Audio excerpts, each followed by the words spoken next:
మీ మోకాల నొప్పులకు ఎటువంటి సర్జరీ లేకుండా ఎపియాన్ పెయిన్ క్లినిక్ అందిస్తున్న అత్యాధునిక చికిత్స.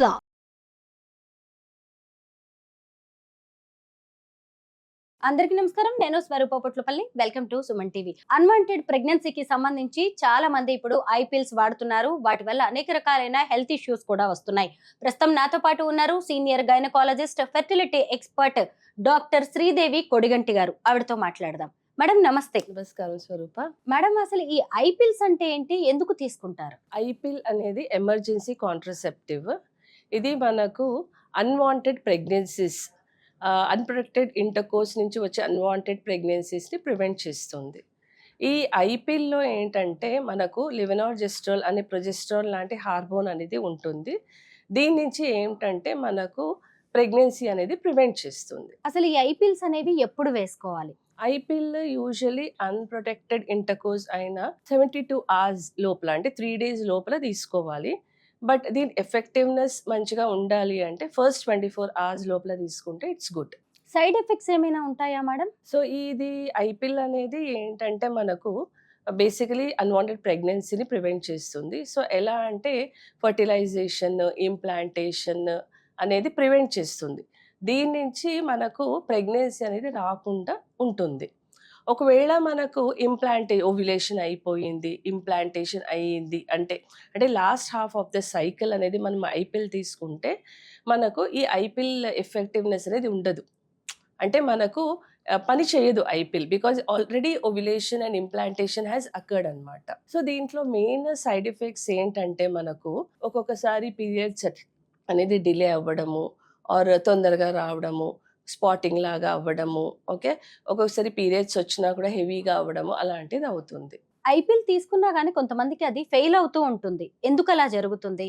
ఒకవేళ అలా జరిగితే ఏం చేయాలి? సో ఈ ఐపిల్ అనేది మనకు ఒక్కొక్కసారి డిలేడ్గా, అంటే వాళ్ళకు ఐడియా లేకుండా 3 days తర్వాత తీసుకున్న టాబ్లెట్ తీసుకొని 2 hours or 3 hours లోపల వామిటింగ్స్ అయితే, or last half of the cycle అంటే ఇంప్లాంటేషన్ అయినాక మనం ఐపిల్ అనేది తీసుకుంటే దీని ఎఫెక్ట్ అనేది లేకుండా ఉండడం నుంచి ఫెయిలియర్ ఛాన్సెస్ అనేది ఎక్కువగా ఉంటుంది.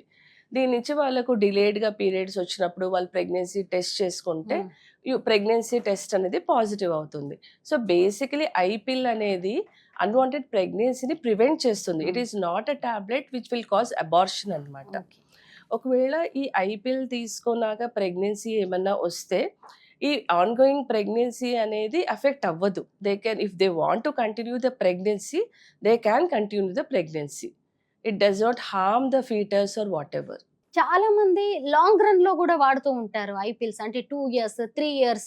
దానివల్ల ఎలాంటి ఇబ్బందులు వస్తాయి? ఒక సైకిల్లో ఏంటంటే I pill maximum you can take up to 2 doses, okay. So not more than that. రెగ్యులర్గా ఈ ఐపిల్ అనేది you have different ways of contraception. So మీకు కాంట్రసెప్షన్ గురించి కొంచెం గ్యాప్ కావాలి, ప్రెగ్నెన్సీ ప్లానింగ్ అప్పుడు ఏదన్నా ఉంటే మీరు గైనకాలజిస్ట్ దగ్గర వెళ్ళి డిఫరెంట్ ఆప్షన్స్ ఫర్ కాంట్రసెప్షన్ అనేది డిస్కస్ చేయండి. అంతేగాని మీరు ప్రెగ్నెన్సీ రావద్దు అనుకొని రిపీటెడ్గా ఈ ఐపిల్ అనేది వాడడం నుంచి చాలా వరకు హెల్త్ అనేది అఫెక్ట్ అవుతుంది. సైకిల్స్ అనేది ఇర్రెగ్యులర్గా రావడము, తర్వాత లాంగ్ రన్లో ప్రెగ్నెన్సీ కావాలనుకున్నప్పుడు ప్రెగ్నెన్సీ రాకపోవడము, ఇవన్నీ ఇష్యూస్ ఉంటాయి. కాబట్టి long term use of I pill is not advisable. ప్రెగ్నెన్సీని కొన్నాళ్ళు పోస్ట్ పోన్ చేసుకోవడానికి ఈ ఐపిల్ కాకుండా ఇంకా ఆల్టర్నేటివ్ వేస్ ఏముంటాయి? Alternative, there are many different methods of contraception, Swaroopa. So basically ఏంటంటే మనకు న్యూలీ మ్యారీడ్ కపుల్ వస్తారు. సో దే జస్ట్ వాంట్, వాళ్ళ రిక్వైర్మెంట్స్ అనేది మనం చూస్తాము. ఓకే, వాళ్ళు ఎంత duration they don't want to have pregnancy, అదంతా చూసుకొని దాన్ని బట్టి వాళ్ళకు ఏదైతే సూట్ అవుతుందో దాన్ని బట్టి మనం అడ్వైస్ చేస్తాము. So there are different methods like condoms ఉంటుంది, బర్త్ కంట్రోల్ పిల్స్ ఉంటాయి, ఓకే. సో ఒక డెలివరీ అయిపోతే మల్టీలోడ్ అంటే ఇంట్రాయూటరైన్ కాంట్రసెప్టివ్ డివైస్ ఉంటుంది. సో ఇట్స్ ఒక వాళ్ళకు ఏదైతే వాళ్ళకు సెట్ అవుతుందో దాన్ని బట్టి మనం అడ్వైస్ అనేది ఇవ్వడం జరుగుతుంది. ఇన్ని ఆల్టర్నేటివ్ వేస్ ఉన్నప్పుడు ఎక్కువగా ఐపిల్స్ మీద ఎందుకు డిపెండ్ అవుతారు? Because it's like easily available. It's like over the counter దొరుకుతుంది. So you don't need any gynecologist prescription for that. So maybe that's the reason they are taking IPL so frequently. కానీ long run లో తీసుకోవడం వల్ల నిజంగా చాలా health, yeah మహిళల yeah health effect అయ్యే cycles chance అనేది ఉంటుంది. బాగా ఎఫెక్ట్ అవుతుంది. సో 2-3 సైకిల్స్ అనేది వాళ్ళకు బాగా డిస్టర్బ్ అవుతుంది. రెగ్యులర్‌గా రావడము, ఇంటర్ మెన్స్ట్రుయల్ స్పాటింగ్ అంటే డేట్‌కి మధ్యలో వాళ్ళకు స్పాటింగ్ అవ్వడము. ఓకే. సో పీరియడ్స్ వచ్చినప్పుడు హెవీగా బ్లీడ్ అవ్వడం ఇవన్నీ అవుతూ ఉంటాయి ఐపీఎల్స్ తోటి. డాక్టర్ గారు అలాగే దేవుడి దగ్గరికి వెళ్ళాలని, లేదంటే పండుగలు, ఫంక్షన్స్ ఉన్నాయని, ఏమైనా అర్జెంట్ పనులు ఉన్నాయని చాలా మంది పీరియడ్స్ ని పోస్ట్ పోన్ చేస్తారు, లేదంటే ప్రీపోన్ చేస్తూ ఉంటారు. ఎలాంటి టాబ్లెట్స్ వేసుకుంటే మంచిది? అసలు వీటిని వాడొచ్చా? యూజువల్లీ ఏంటంటే ఇది ప్రీపోన్మెంట్ అండ్ పోస్ట్‌పోన్మెంట్‌కి ఏదైతే మెడిసిన్స్ ఇస్తామో అవి హార్మోనల్ ప్రిపరేషన్స్. సో ఒకేషనల్లీ మనకు ఏదైనా వెడ్డింగ్స్ ఉన్నాయి or you have planned a trip under the guidance of gynaecologist you can use his medications. Okay. But దీనినే మనము ఒక హ్యాబిట్ లాగా ఫార్మ్ చేసుకొని ప్రతి చిన్న ఒకేషన్‌కి like I have seen people like పక్కింట్లో ఫంక్షన్ ఉంది, వాళ్ళ ఇంట్లో వ్రతం ఉంది. So I'm taking this pills. So very simple, అసలు అవసరం కూడా లేదు అలాంటి ఒకేషన్స్‌కి మెడిసిన్స్ తీసుకోవడం. సో అలాంటి ట్రివియల్ థింగ్స్‌కి కూడా మెడిసిన్స్ తీసుకొని preponement, postponement without the advice of gynaecologist తీసుకోవడం అనేది రైట్ కాదు. బికాస్ దీంతో ఏమవుతుందంటే ఇవన్నీ hormonal preparations. They have effect on the cycle అన్నమాట.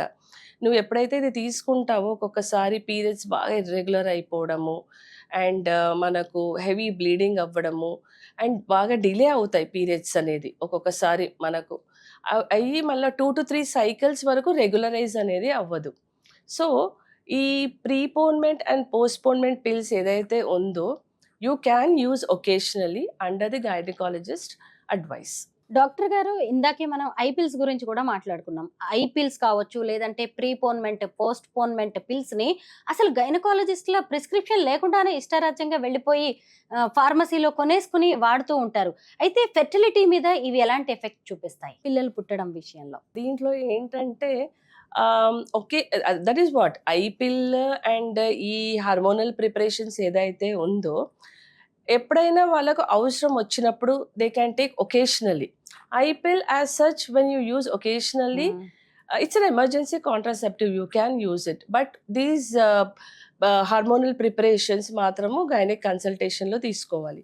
But if you misuse it, okay, ఎక్కువగా తీసుకోవడం అనేది అవుతే సైకిల్స్ అనేది అఫెక్ట్ అయ్యి ఓవ్యులేషన్ అంటే ఎగ్ పెరగడము, రిలీజ్ అవ్వడము అఫెక్ట్ అయ్యి ప్రెగ్నెన్సీ అనేది ఫ్యూచర్లో అఫెక్ట్ అయ్యే ఛాన్సెస్ ఉంటాయి. ఇవన్నీ కూడా ఇప్పుడు ఐపిల్స్ కావచ్చు, లేదంటే పోస్ట్ పోన్మెంట్, ప్రీపోన్మెంట్ పిల్స్ అనేవి కూడా హార్మోన్స్ కి సంబంధించినవి కదా, వాటి మీద ఎలాంటి ఎఫెక్ట్ చూపిస్తాయి? ఈ హార్మోనల్ ప్రిపరేషన్స్ ఏంటంటే చాలా వరకు women tolerate well. Most of them don't have any problem in using it. Okay. But generally కొందరికి ఏమవుతుందంటే మూడ్ చేంజెస్ రావడము, ఇరిటబిలిటీ, హెడ్ఏక్ లాగా రావడము, తర్వాత ఈ ఇర్రెగ్యులర్ సైకిల్స్ అవ్వడము, బ్రెస్ట్ చేంజెస్, కొంచెం బ్రెస్ట్లో వాళ్ళకు పెయిన్ లాగా రావడము అండ్ కొందరికి వెయిట్ కూడా గెయిన్ అయ్యాము దీని నుంచి అంటారు. బట్ యాజ్ సచ్ వీళ్ళకు ఏంటంటే వాటర్ రిటెన్షన్ నుంచి వెయిట్ గెయిన్ అయ్యామనుకుంటారు కానీ బట్ యాజ్ సచ్ అనేది మనం ఈ పిల్స్ ఎప్పుడైతే ఆపేస్తామో ఈ సిమ్టమ్స్ అన్నీ కూడా తగ్గిపోతాయి. So these are some of the common side effects of these hormonal preparations. Madam, ఈ హార్మోనల్ పిల్స్ అనేవి ఎవరు వాడకూడదు? హార్మోనల్ పిల్స్ అనేది హిస్టరీ ఆఫ్ బ్లడ్ క్లాట్స్ ఉన్నప్పుడు, ఓకే, లివర్ డిజీజ్ ఉన్నవాళ్ళు, సివియర్ మైగ్రేన్ నుంచి సఫర్ అయ్యే వాళ్ళు ఈ పిల్స్ అనేది వాడకూడదు. చూసారు కదా, మనం చాలా చిన్న రీజన్స్ కి కూడా టాబ్లెట్స్, పిల్స్ వాడేస్తూ ఉంటాము. కానీ లాంగ్ రన్ లో వాటి వల్ల చాలా హెల్త్ ఇష్యూస్ అనేవి వస్తూ ఉంటాయి. వాటిని ఎంతో అవసరం అయితే తప్ప ఇలాంటి పిల్స్ వాడొద్దు, అవి హార్మోన్స్ మీద చాలా ఎఫెక్ట్ చూపిస్తాయని డాక్టర్స్ చెప్తున్నారు. Thank you so much doctor garu. Thank you.